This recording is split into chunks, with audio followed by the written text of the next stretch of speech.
For today's video, we're going to give you some hurricane tips because it's November and we're expecting a hurricane.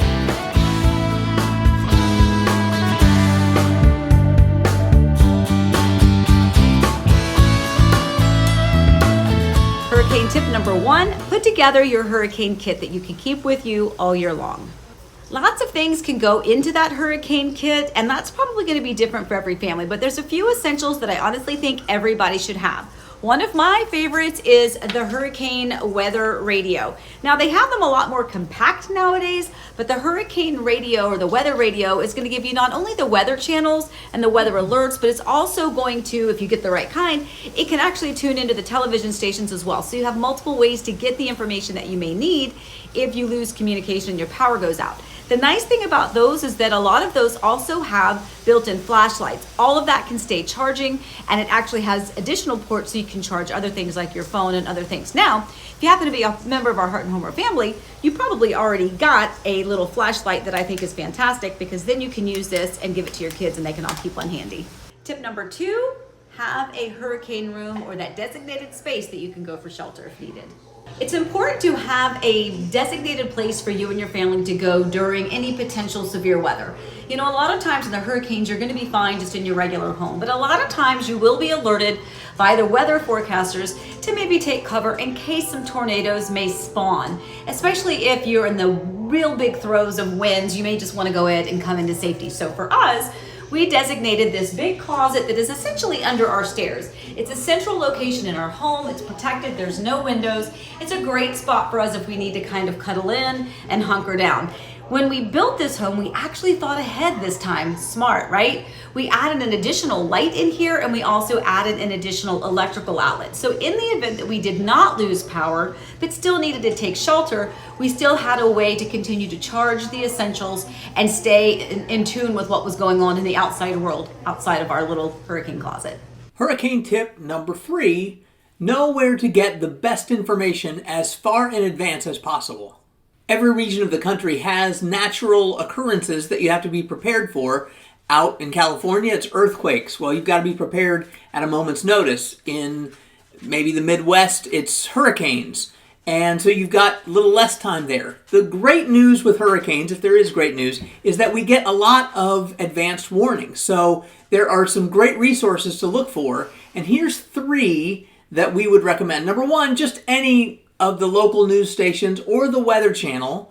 And the only thing you have to do there is prepare yourself that sometimes things might get a little more hyped than you would like from the local news. But it's their job to portray the worst possible outcome because they want you to be prepared for that. So just know that's coming. Kind of my favorite thing I've joked about before is find Jim Cantore on the Weather Channel, because that actually will really tell you where they really expect the track of the hurricane to go. The tracks can change, hour to hour. So you have to prepare as if it's coming right toward you. But if you draw a line between the hurricane and Jim Cantore on the Weather Channel and where you live here in Central Florida, that's a good indicator of where they think the track's going to go. And then number 3, there is a Facebook page called Mike's Weather Page. You also can look at it under spaghetti something, I'll put it on the screen, .com, which is a lot of local Florida people really like to look at Mike's Weather Page for kind of no hype weather information. It tends to track along really well, and as long as you haven't lost power yet, you can get on there and take a look. Tip number 4, know what you're preparing for.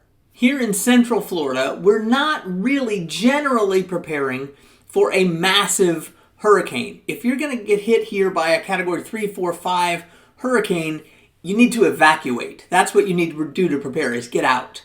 That doesn't happen that often. So really, when we're talking about a hurricane here in Central Florida with a lot of land buffer between us and the real damaging winds, is you need to be prepared for flooding. You need to be prepared for debris flying around.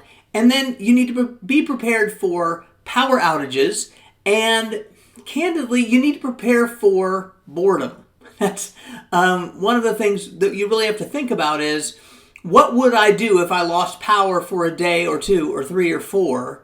And if you're like us and you have teenagers in the house, if the internet goes out, disaster. So think ahead in terms of what you're preparing for. Check the yard for areas that might flood occasionally. Know that the rain is going to be coming sideways. So if you have leaky areas of your house in previous storms, make sure you've done whatever you need to do to mitigate that. Amy's going to talk to you in a minute about clearing out the yard. Obviously, you want to do that. But then prepare, obviously, with water and extra food that's, canned goods or things that you can eat over, a long period of time that you don't necessarily have to have power for. But then prepare for just days without power or internet.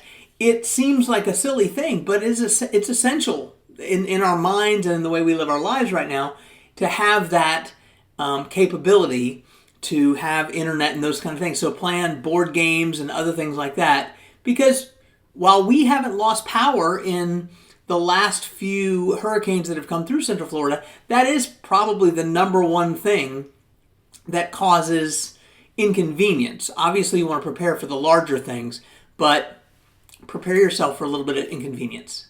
Tip number 5 is to secure your outdoor belongings. Now, some of you may know that we're still in the middle of building our pool. It's not completed yet. We've got some makeshift furniture, which, by the way, is already starting to blow over a little bit when those gusts of wind start to come by. But it's important that you secure those things that could become projectile objects flying in the air if the wind happens to catch it at the right speed. So we have to kind of straighten up our backyard a little bit, pick up those things that can move or be easily tipped over, and we're going to bring those into our lanai, and that way hopefully the backyard will stay a little bit more secure with nothing flying around. We just planted in this pool space 5 of these foxtail palms. Now they're pretty substantial already, but a lot of times you'll notice with new trees and new landscaping, you might need to brace them down. Not just for potential bad weather, but just to make sure that they grow in the correct way and they grow straight and sturdy. But for us, we actually reached out to our landscaper just to confirm was there anything we needed to do, and he said we would be in good shape. Might lose a few palm fronds, but we should be good. In the front yard, one thing I still have left to do is to get all of these Halloween decorations that I took down and just shoved over into the corner. Well, now the storm's coming, so now I need to actually put them up while they're soaking wet. Probably not a good idea. So that's 5 quick hurricane tips.